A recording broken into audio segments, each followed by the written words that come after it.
you somehow get to the top of that hill?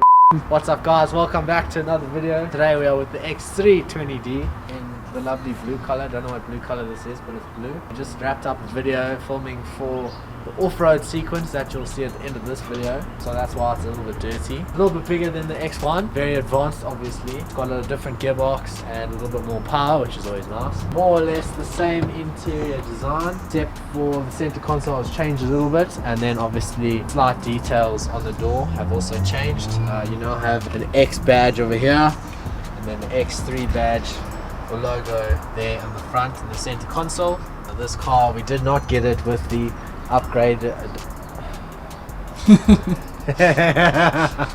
I hate that. We did not get this with the upgraded digital display. We just have the basic one, which is not too bad, but I mean, come on, with a new car you want to get the latest and greatest. You have lots of room in the back here for your kids. Seeing as though it's been locked down, you never know, they might have put on some weight and you need some space in the back. And you have USB-C to charge your devices there, seeing as though they also don't leave their phones alone. Once again, on our remote we have a button over here for the boot, so you hold that down and the boot opens. So obviously your lazy ass doesn't have to actually push a button and pull it up yourself. This model actually comes with the dust, lots of ties and things for storage, and you have a little hidden compartment under there to stick a dead body if you need to. The usual button to close it.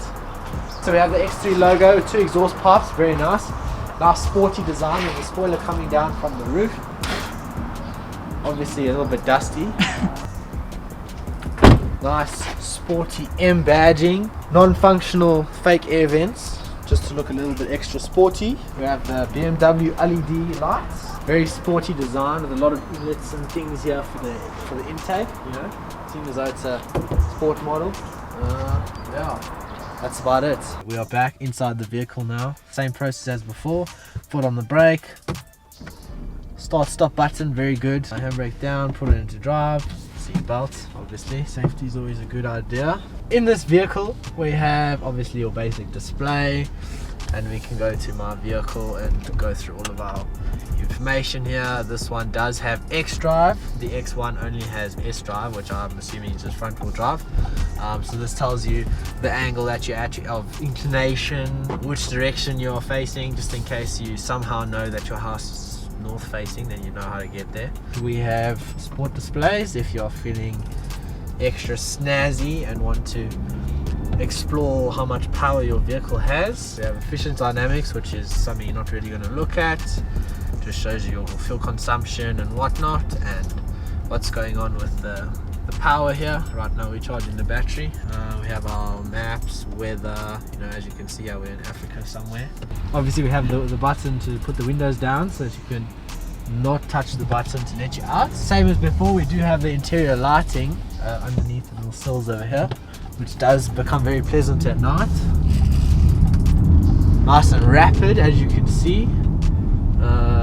We are in comfort at the moment. So what we can do is we can always switch to sport mode, which then configures the car in a sporty setting. What else? Gear selector if you want to go backwards. What's different in this to the X1 is we have a descend button.